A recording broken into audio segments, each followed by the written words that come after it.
अगर साहब आज क्या कर रहे हैं, साहब से अगर हम कृषि की व्यवस्था मांगते हैं तो राम मंदिर, स्वास्थ्य की व्यवस्था मांगते हैं राम मंदिर, सड़क मांगते हैं राम मंदिर, रोजगार मांगते हैं राम मंदिर। अरे राम मंदिर और मस्जिद से हमारा पेट चलेगा? अपने बच्चों को ये लोग बैकडोर से IAS IPS बना देते हैं। इनकी दाढ़ी भी कटेगी और इनकी कुर्सी भी जाएगी। देश में आज़ाद भारत में पहली बार ऐसा कोई प्रधानमंत्री होगा जिसकी इतने बड़े रूप में थूथू होने का काम किया। इससे बड़ा बहरूपिया प्रधानमंत्री कहीं नहीं चुका है। अरे इन्होंने हमेशा बांटने की बात करी है। ये वो लोग हैं जो कहना चाहूँगा कि बांट दिया इस धरती को, क्या चांद सितारों का होगा? बांट दिया इस धरती को, क्या चांद सितारों का होगा? नदियों के कुछ नाम रखे, बहती धारों का क्या होगा? शिव की गंगा भी पानी है, आबे जमजम भी पानी है, मुल्ला भी पिए, पंडित भी पिए, पानी का मजहब क्या होगा? इन फिरका पिरस्तों से पूछो क्या सूरज अलग बनाओगे? एक हवा में सांस है सबकी, हवा कहाँ से लाओगे? नस्लों का जो मोदी जी करते हैं, जो अमित शाह करते हैं, नस्लों का हिंदू मुस्लिम सिख ईसाई पंडित ब्राह्मण ठाकुर, नस्लों का जो करे बंटवारा, रहबर वो कौम का ढोंगी है। क्या खुदा ने मंदिर तोड़ी थी या राम ने मस्जिद तोड़ी है? इन्होंने हमेशा जाति और बिरादरी को बांटने का काम किया, कभी धर्म को बांटने का काम किया, लेकिन देश की जनता समझ राम को बेचने का काम किया। धर्म की बात करते हैं, विवेकानंद से बड़ा कोई हिंदू है? इन्होंने विवेकानंद की चरित्र हत्या करने का काम किया। हमारा प्रधानमंत्री इतने नीच हैं, सबसे बड़े बहरूपिया प्रधानमंत्री मिले, जगह देख के ये रंग बदलने का काम करते, भेष बदलने का काम करते। कोरोना की वैक्सीन लगा दे तो ये आसाम का पटका पहन लेते हैं जहाँ चुनाव है। समझ रहे हैं आप? ये जनता आपको नहीं दिख रही, जनता पूरी तरीके से साथ दे रही है। इसका आप अनुमान इसी तरीके से लगा सकते हैं क्योंकि जिस तरीके से श्रम कानून बना, मोदी जी ने जो श्रम कानून बनाया, जिस तरीके से काला कानून बना, उस तरह से श्रमिकों के लिए भी एक कानून बना कि जो 8 घंटे की ड्यूटी करते थे वो 12 घंटे की ड्यूटी करेंगे, पैसा उन्हें उतना ही मिलेगा।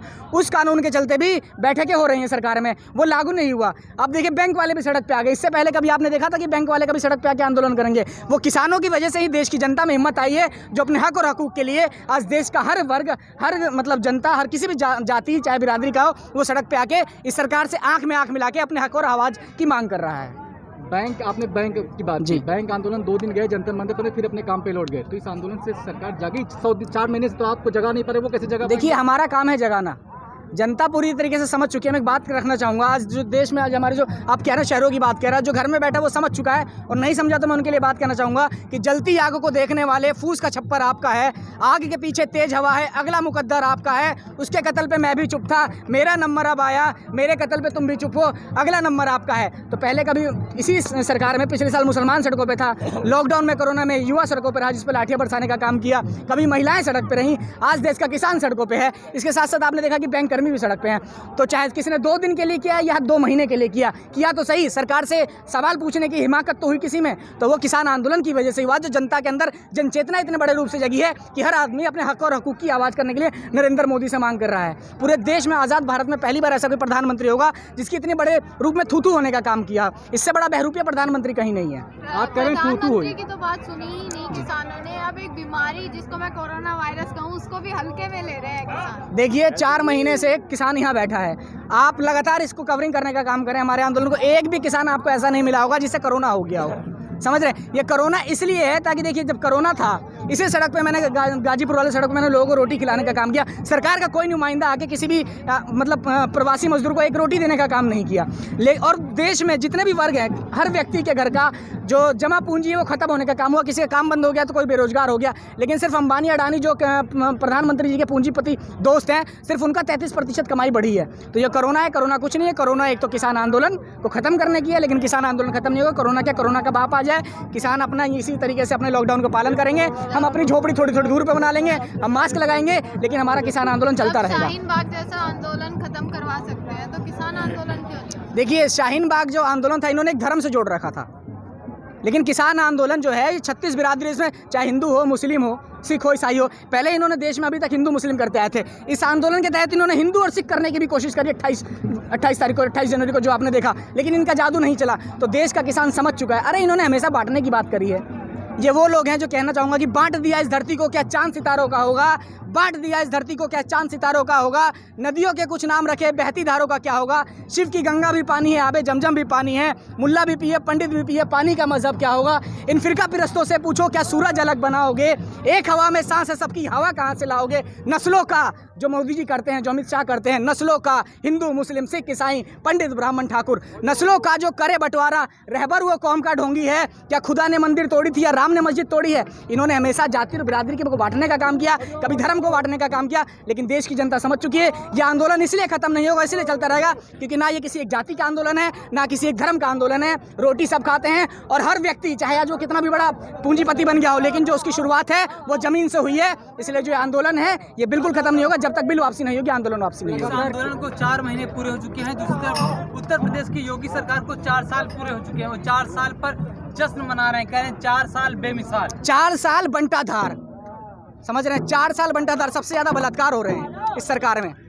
आप ये देखिए बंगाल में चुनाव चल रहा है, ये लोग बेटियों की बात करते हैं कि हम बेटी बचाओ बेटी पढ़ाओ। बंगाल में जो इनके नेता हैं, जो इनके मंत्री हैं, कैसे बयान दे रहे हैं, कह रहे हैं ममता बनर्जी को बरमूडा पहन के प्रचार करना चाहिए, उन्हें टांग दिखाने का शौक है। अरे जो बहन बेटियों की इज्जत नहीं कर सकता, क्या वो जनता उसे समझ नहीं रही? ये बेटियों के लिए करेंगे। ये इतने दलबदलू लोग हैं, आपने योगी जी का नाम लिया, योगी जी ने बीफ के नाम पे उत्तर प्रदेश में सरकार बनाने का काम किया, लेकिन असम में इन्हीं का प्रत्याशी कह रहा है कि बीफ हमारा इंटरनेशनल डिश है। बताइए, इनके आने के बाद बीफ का कारोबार 98% देश में बढ़ा है।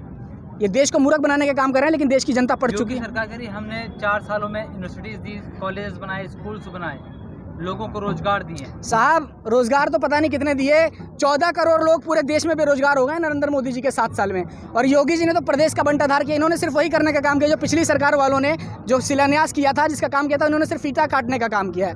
इन्होंने जनता का उत्पीड़न किया है। सब दरोगा तक सुरक्षित नहीं है इनके सरकार में। अभी परसों एक दरोगा मरा है, लखीमपुर खीरी में बेटियों का बलात्कार हो रहा है, 2-2 साल की बच्चों का बलात्कार हुआ है, हाथरस जैसे कांड हो रहे, जघन्य कांड हो रहे हैं इनके सरकार में। मैं बता दूं 4 साल में जनता का इन्होंने बंटाधार करने का काम किया है।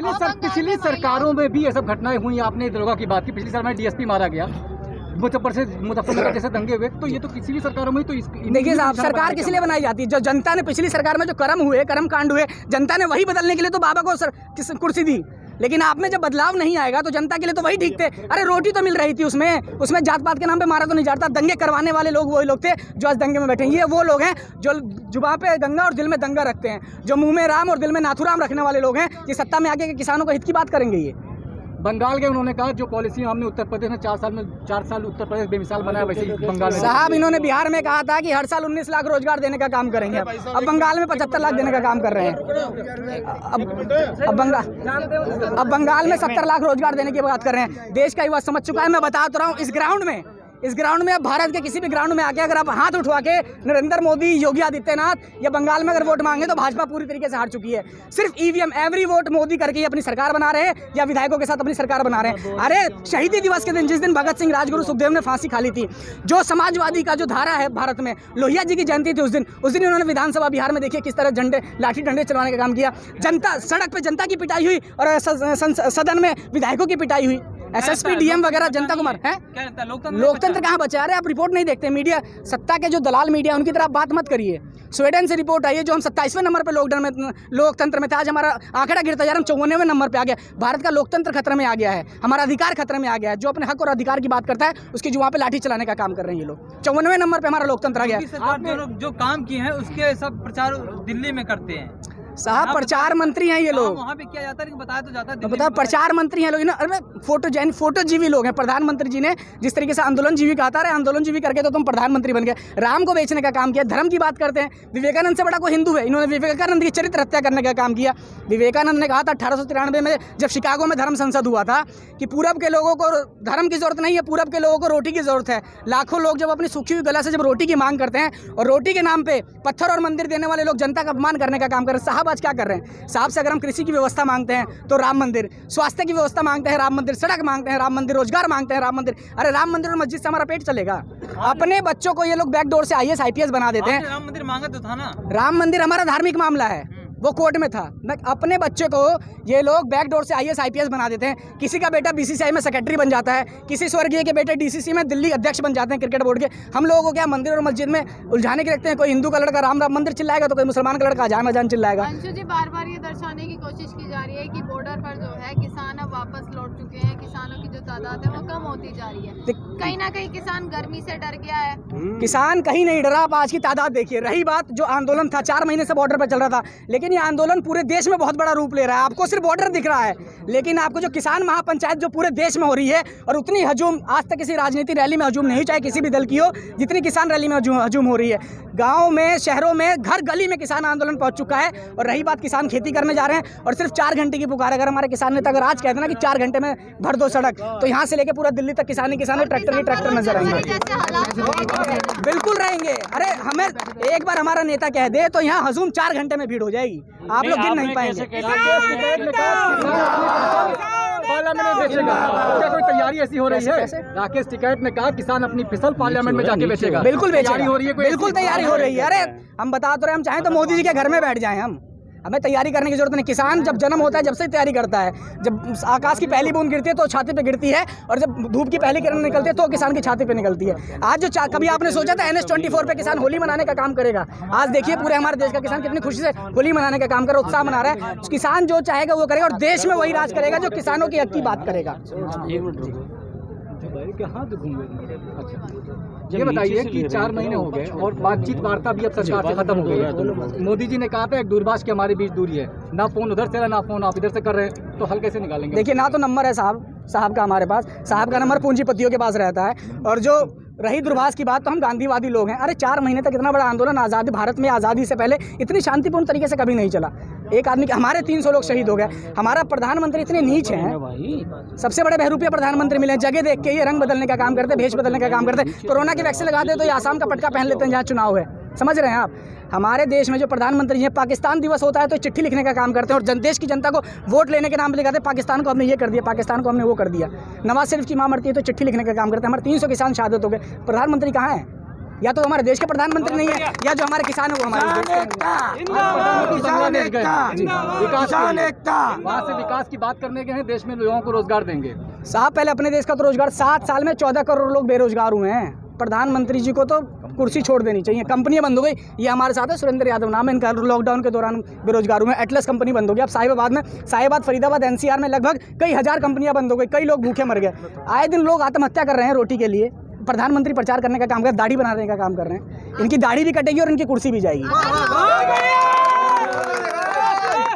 अगर दोबारा लॉकडाउन लग जाता है तो एक रूल हुआ ये, तो क्या किसान वापस चला जाएगा? देखिए हमारे जो टिकैत साहब हैं, हम जो भी रूल होगा हम यहीं से फॉलो करेंगे। हमारी झोपड़ी बन रही है, थोड़ी थोड़ी झोपड़ी हम आगे पीछे कर लेंगे, यहीं मास्क लगा के बैठेंगे, लेकिन हम यहाँ से नहीं जाएंगे। टिकैत साहब ने कह दिया है कि जो कर्फ्यू लगेगा, ये सिर्फ कर्फ्यू जो लग रहा है, एक तो ये अंबानी और अडानी की संपत्ति बढ़ाने के लिए। आम आदमी जो पूर्वांचल, बिहार, मध्य प्रदेश का जो लेबर क्लास लोग है, वो बहुत मुश्किल से लॉकडाउन के 3 महीने बाद शहरों में आके अपनी रोटी बसर करने का काम कर रहा है। ये सरकार चाहती है कि लोग मर जाएं। 95% देश की जनता को बेरोजगार करना चाहते हैं। जो रोटी के लिए लड़े तभी ये शासन कर सकते हैं। जब तक आदमी गरीब नहीं होगा, आप उसके ऊपर शासन करने का काम नहीं करेंगे। किसान यहाँ से वापस नहीं जाएगा, चाहे लॉकडाउन लगा दें, लॉकडाउन का बाप लगा दें, किसान नहीं जाएगा। आप लोग भी कभी भारत बंद करते हैं, कभी चक्का जाम करते हैं। इन सब चीजों से जो स्थानीय लोगों को परेशानियां होती हैं, उनका कौन सोचेगा? किसी स्थानीय लोगों को परेशानी नहीं हुई। और मैंने बता देना, जो शुरू में बोला, मैंने जो शुरू में बोला कि जलती आग को देखने वाले, फूस का छप्पर आपका है, आग के पीछे तेज हवा है, अगला मुकद्दर आपका है। उसके कत्ल पे मैं भी चुप था, मेरा नंबर अब आया, मेरे कत्ल पे तू भी चुप है, अगला नंबर आपका है। जो देश की जनता है वो मुर्गी की तरह है, और साहब बूचड़ खाने की कसाई की तरह है। समझ रहे हैं? जिस तरह आप अगर मुर्गा खरीदने जाएंगे तो बूचड़ खाने में जिस मुर्गे की जब बलि दी जाती है, जिसकी कटाई होती है, सिर्फ वही मुर्गा पक करने का काम करता है, बाकी मुर्गे आराम से बैठ रहते हैं। अगली बार जब दूसरा ग्राहक आता है तो नंबर उस मुर्गे का भी आता है, फिर उसकी गर्दन पकड़ी जाती है, वो पक करने का काम करता है।